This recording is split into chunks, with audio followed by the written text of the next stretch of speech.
Hai, jumpa lagi bersama Indra. Bagaimana kabar kalian? Semoga sehat-sehat selalu ya.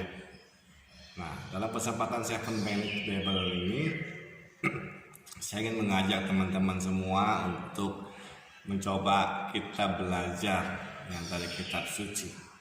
Kebetulan dalam bulan kitab suci nasional ini kita dianjurkan atau diharapkan untuk selalu rajin untuk membaca kitab suci setiap hari kalau kita juga mau tumbuh imannya.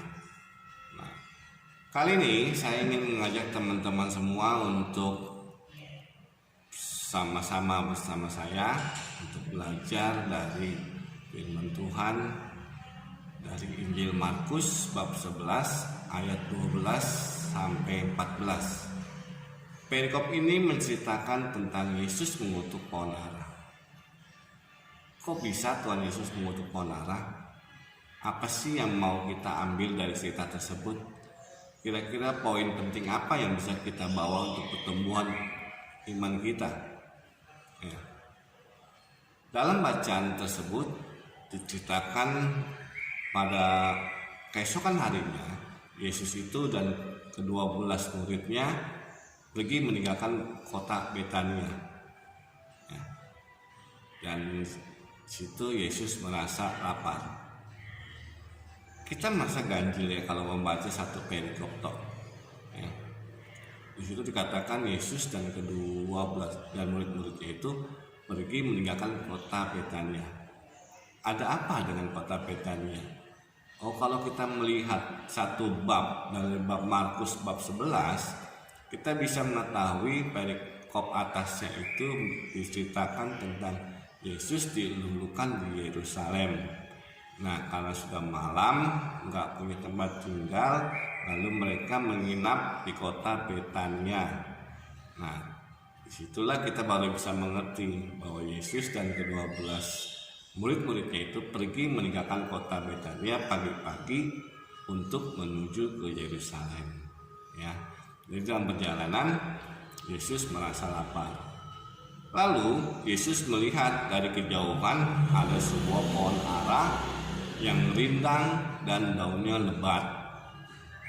Kita kalau melihat pohon seperti itu tentu akan berharap dong, ya, bahwa di situ akan menemukan sebuah buah atau beberapa buah yang bisa kita makan. Ya.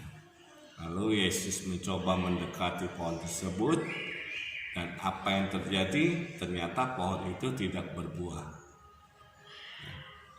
Dalam Injil Markus itu dituliskan, emang pada bulan itu musim pohon buah ara belum berbuah. Tapi apa yang terjadi? Yesus mengutuk pohon itu dengan kata, jangan sekali-kali orang akan makan buah dari pohon ini.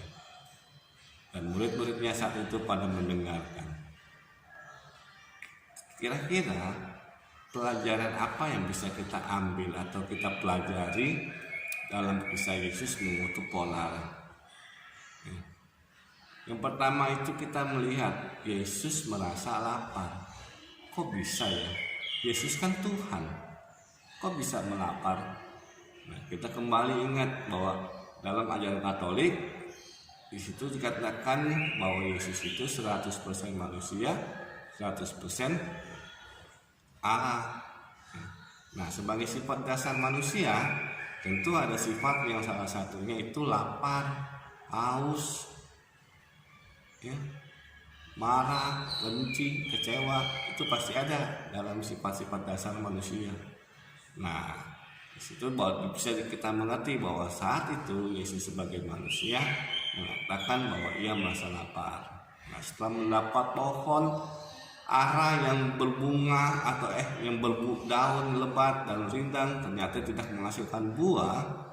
Nah, itu kalau saya merefleksikannya, dan mungkin saya bisa melihat teman-teman, kalau kita diibaratkan sebagai pohon ara yang dilihat dari kejauhan bahwa kita ini rimbun dan berdaun yang lebat, wah, apa yang kira-kira orang lihat?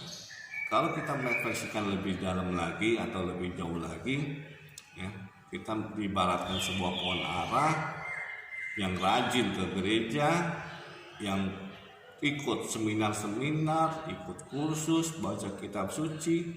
Nah, tentu itu orang akan memandang kita adalah sebuah pohon yang rindang, yang lebat daunnya. Nah, ketika Tuhan melihat atau mendekat kepada kita dan melihat kita tidak berbuah, apa yang akan terjadi? Nah, kita bisa merefleksikan dalam bacaan tersebut, ya. Itu kita akan merasa sudahlah, yang dipakai lagi karena tidak berbuah. Nah, dari bacaan ini kita mencoba untuk menggali kira-kira saya ini sudah berbuah atau belum, ya. Buah-buah apa yang sudah saya hasilkan? Apakah buah yang baik atau buah yang buruk, atau buah yang manis atau buah yang asam? Nah, teman-teman atau Bapak Ibu yang bisa menilai buah apa yang sudah diberikan, ya kan? Nah, itu juga nggak terbatas dari apa yang ada dalam cerita tersebut. Kita kembali merefleksikan bacaan-bacaan ini. Kita mencoba melihat seberapa banyak yang kita bisa perbuat agar kita menghasilkan buah yang lebat. Nah, itu teman-teman atau Bapak Ibu kalau kita mau membaca kitab suci, ya, semoga permenungan ini bisa bermanfaat untuk perkembangan iman kita kepada Yesus. Terima kasih.